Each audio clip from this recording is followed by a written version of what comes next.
जी, topic है हमारा photosynthesis chapter number 7 और लेक्चर नंबर 2 है। जो चैप्टर है हमारा वो है बायोएनर्जेटिक्स, और बायोएनर्जेटिक्स में आज हमारा मेन फोकस रहेगा फोटोसिंथेसिस पे। तो फोटोसिंथेसिस क्या है जी?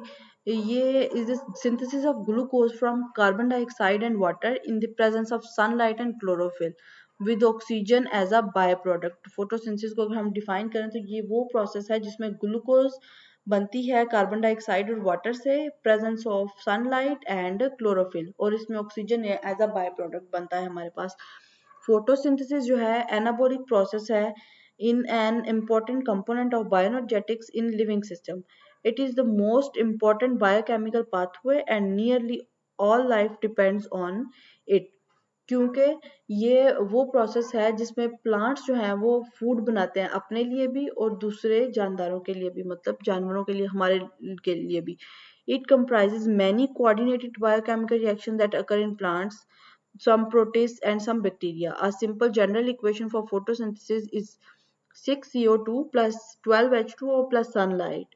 इन द प्रेजेंस ऑफ क्लोरोफिल ये होगा, ग्लूकोज बनेगा, मतलब C6H12O6 plus oxygen as a by product 6CO2 बनेंगे, और 6 ही वाटर मॉलिक्यूल्स भी बनेंगे।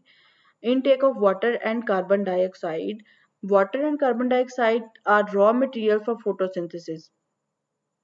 Plants have mechanisms for intake and transport of these raw materials. Water present in soil, इसको रूट्स और रूट हेयर एब्जॉर्ब करते हैं ऑस्मोसिस के जरिए से, और वाटर जो है ये इवेंचुअली ट्रांसपोर्ट किया जाता है लीव्स को जाइलम के through. The air that enters the leaves through tiny pore reaches into air present around mesophyll cells. जो air carry carbon dioxide which gets absorbed within the thin layers of water surrounding mesophyll cells. From here carbon dioxide diffuses into mesophyll cell. तो क्या हुआ, carbon dioxide और water दोनों चीजें cell के अंदर पहुंच गई. उसके बाद फोटोसिंथेसिस का मैकेनिज्म शुरू होता है. इसकी 2 फेजेस हैं. पहले फेज में क्या होता है, लाइट एनर्जी जो है ये कैप्चर की जाती है to make high energy molecule ATP और NADPH बनाने के लिए. फिर जो रिएक्शंस हैं which are known as light reaction start हो जाते हैं, और थैलाकॉइड मेम्ब्रेन्स में ऑफ क्लोरोप्लास्ट में ये होते हैं. जो सेकंड फेज है, carbon dioxide is reduced to make glucose, और this phase the energy from high energy molecule utilise. पहले जो हाई एनर्जी मॉलिक्यूल थे वो बने, अब वो हाई एनर्जी मॉलिक्यूल यूज होंगे. Since this reactions do not use light energy directly, तो इनको हम कहते हैं जी dark reactions. Dark reactions takes place in stroma of the chloroplast. ये लाइट इंडिपेंडेंट रिएक्शंस हैं क्योंकि इसमें लाइट डायरेक्ट यूज हो रही है. कैल्विन साइकिल भी कहते हैं डार्क रिएक्शंस को क्योंकि इसमें एनर्जी जो है वो डायरेक्ट यूज नहीं हो रही. लाइट रिएक्शन क्या होते हैं, समरी अगर करें तो chlorophyll molecule absorbs light, their energy level increases and their electrons जो हैं वो एमिटेड होना शुरू हो जाते हैं. Electrons pass through electron transport chain to produce ATP, और फिर क्या करते हैं, लाइट ब्रेक करती है वाटर मॉलिक्यूल को and oxygen is released. Hydrogen atoms of water gives electron to chlorophyll and becomes ions. उसके बाद क्या होता है, जो electrons of chlorophyll after production of ATP and hydrogen ions of water are used to reduction of NAD positive to NADPH.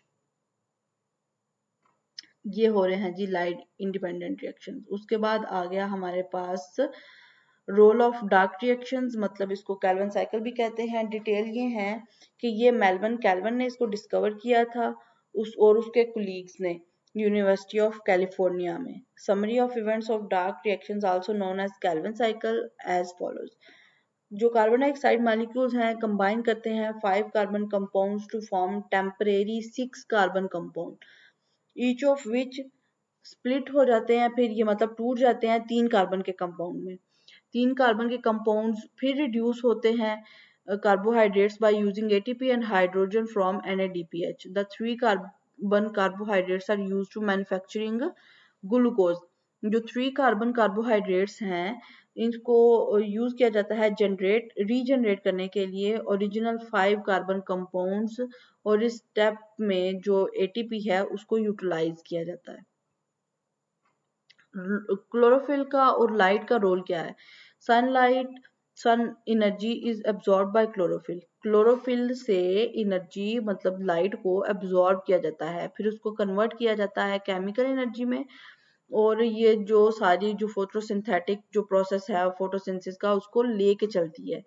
Only about the percent of the light falling on the surface of leaf is absorbed. 1% light सिर्फ use होती है photosynthesis के process में, जो rest है वो reflect back हो जाती है। The light rays of different wavelengths are not differently absorbed by photosynthetic pigments but are also differently effective in photosynthesis. जो ब्लू और रेड लाइट्स हैं कैरी मोर फोटोसिंथेसिस। फोटोसिंथेटिक पिगमेंट्स जो हैं ऑर्गेनाइज होते हैं इन द फॉर्म ऑफ, मतलब उनके गुच्छे बने होते हैं जिसको हम फोटोसिस्टम्स पे कहते हैं, थैलाकॉइड मेम्ब्रेन्स ऑफ क्लोरोप्लास्ट में। जो क्लोरोफिल ए है मेन फोटोसिंथेटिक पिगमेंट है और कॉल्ड एसेसरी पिगमेंट, और इसको इंक्लूड करते हैं हम क्लोरोफिल बी एंड कैरोटीनॉइड्स में, कैरोटीनॉइड भी ये इंक्लूड करते हैं। Chlorophylls absorb mainly blue and red light क्योंकि ये फोटोसिंथेसिस के लिए ज्यादा जरूरी होती है, ज्यादा फोटोसिंथेसिस करती है। Some wavelengths not absorb by chlorophyll A are very effectively absorb by accessory pigments and vice versa. जो लिमिटिंग फैक्टर्स हैं फोटोसिंथेसिस के वो क्या हैं कि एब्सेंस हो जब लाइट की या डेफिशिएंसी हो तो उससे डिक्रीज हो जाता है, जो मेटाबॉलिक रिएक्शन है वो डिक्रीज होता है, तो लिमिटिंग फैक्टर है ये भी। मैनी फैक्टर जैसे लाइट की इंटेंसिटी है, टेम्परेचर है, कंसंट्रेशन ऑफ कार्बन डाइऑक्साइड हो या अवेलेबिलिटी ऑफ वाटर हो, एक्ट करता है as the limiting factor of photosynthesis. Effect of carbon dioxide की अगर कंसंट्रेशन की बात करें तो कार्बन डाइऑक्साइड की कंसंट्रेशन जैसे जैसे राइज करेगी फोटोसिंथेसिस का भी जो रिएक्शन रेट है वो ज्यादा होता जाएगा until limited by the factors. Increase in carbon dioxide concentration beyond a certain level causes closure to stomata and decreases the rate of photosynthesis. उसके बाद क्या होता है, अगर हम लाइट की इंटेंसिटी और टेम्परेचर की बात करें तो जो रेट ऑफ फोटोसिंथेसिस है varies with light intensity, decrease करती है लाइट इंटेंसिटी के डिक्रीज करने के साथ एंड इंक्रीज करती है लाइट इंटेंसिटी के इंक्रीज करने के साथ। However, at much light intensity, the rate of photosynthesis becomes constant.